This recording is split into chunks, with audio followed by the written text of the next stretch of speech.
دوسرے ممالک کے ساتھ تعلقات بڑھتے چلے جانے چاہیے. آپ کو یاد ہوگا کہ سیٹو سینٹو کے زمانے میں جب پاکستان نے سیٹو سینٹو جوائن کیا اس ٹائم پر روس سے تعلقات پاکستان کے تناؤ کا شکار ہو گئے اور اس کے بعد سے تناؤ کا شکار ہی رہے. روس اور بھارت کے اندر قربت بڑھتی رہی. اس خطے کے اندر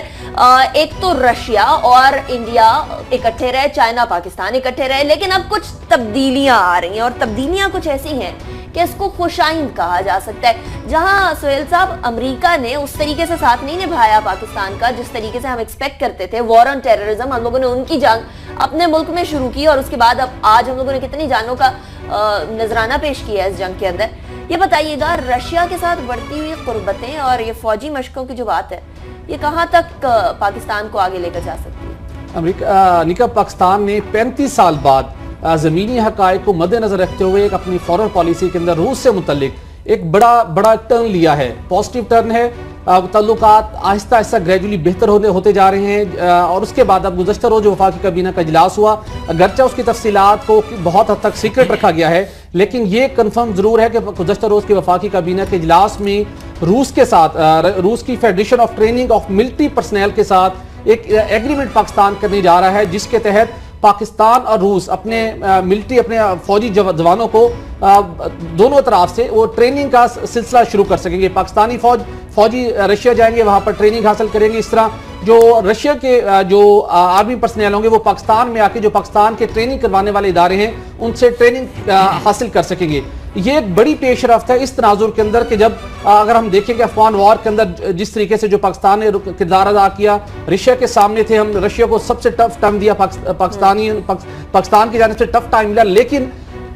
خطے کے اندر جب چین کا ایک اثر و رسوخ بدلا تو اس کے نتیجے میں رشیا کے ساتھ بھی پاکستان کے تعلقات گریجولی بہتر ہوتے جا رہے ہیں. اور سب سے بڑی پیش رفت ہوئی تھی گزشتہ سال نومبر میں جب رشین انٹیلیجنس کے چیف الیگزینڈر بوٹنیکوف نے, جو کہ جس ایجنسی کا نام فیڈرل سیکورٹی سروس ہے جو 1995 سے قبل KGB کے نام سے پہچانی جاتی تھی, انہوں نے پاکستان کا ایک بہت اہم ترین دورہ کیا تھا. اعتماد کی ایک نئی فضا قائم ہوئی, دونوں طرف سے دفاعی شعبے کے اندر تعاون بڑھانے کا عزم ہوا, جس کی وجہ سے پاکستان رشیا کے ساتھ باضابطہ طور کے اوپر ایک ایگریمنٹ کرنے جا رہا ہے. یہ جو ڈیولپمنٹ ہے اس کا لارجر پرسپیکٹو میں دیکھیں تو اس کی بہت اہمیت ہے. خطے کے اندر امن و امان کا قیام, افغانستان کے اندر امن کا قیام بھی اس سے ریلیٹ کر رہے ہیں, لیکن اس کے ساتھ ساتھ رشیا بہت کین ہے سی پیک منصوبے کے اندر شمولیت کے لیے. اگرچہ کہ حکومت پاکستان کی جانب سے آفیشلی آن نہیں کیا گیا, لیکن چائنا کی جانب سے اناؤنس کیا جا چکا ہے. گزشتہ سال میں نے بھی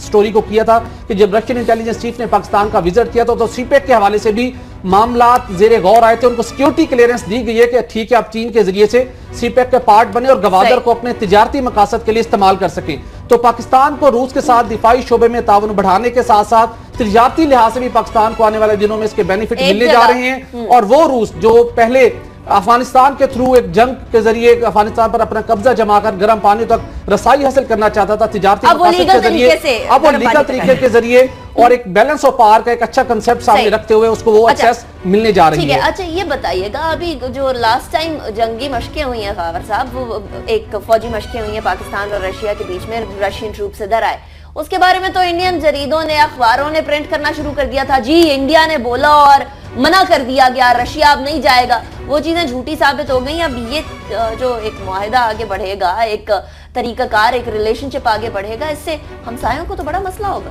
انیکا جو ہمارا جو جیو اسٹریٹجک لوکیشن ہے ہماری اس حوالے سے تو یقینی طور پر ہمارا چائنا اور رشیا کے ساتھ ہی الائنس شروع دن سے بنتا تھا, لیکن اگین وہ زمینی حقائق جس طرح کے سہیل نے بات کی نا, زمینی حقائق ہمیشہ چینج ہوتے رہتے ہیں. اب اس میں کوئی شک نہیں ہے کہ پچھلی کئی دہائیوں سے امریکہ بہادر سپر پاور رہا ہے اور امریکہ سے ہم جو مین ہماری جو بجٹری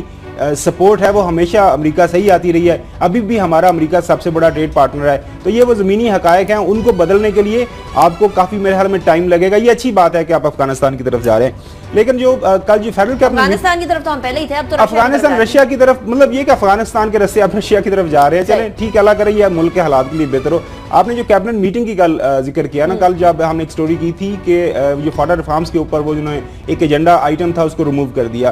اب اس کا ریئیکشن کل یہ ہوا ہے کہ نیشنل اسمبلی کے اندر عوامی نیشنل پارٹی اور جماعت اسلامی کے جو لاء میکرز ہیں انہوں نے بہت زیادہ ہنگامہ کیا, بہت زیادہ پروٹیسٹ کیا,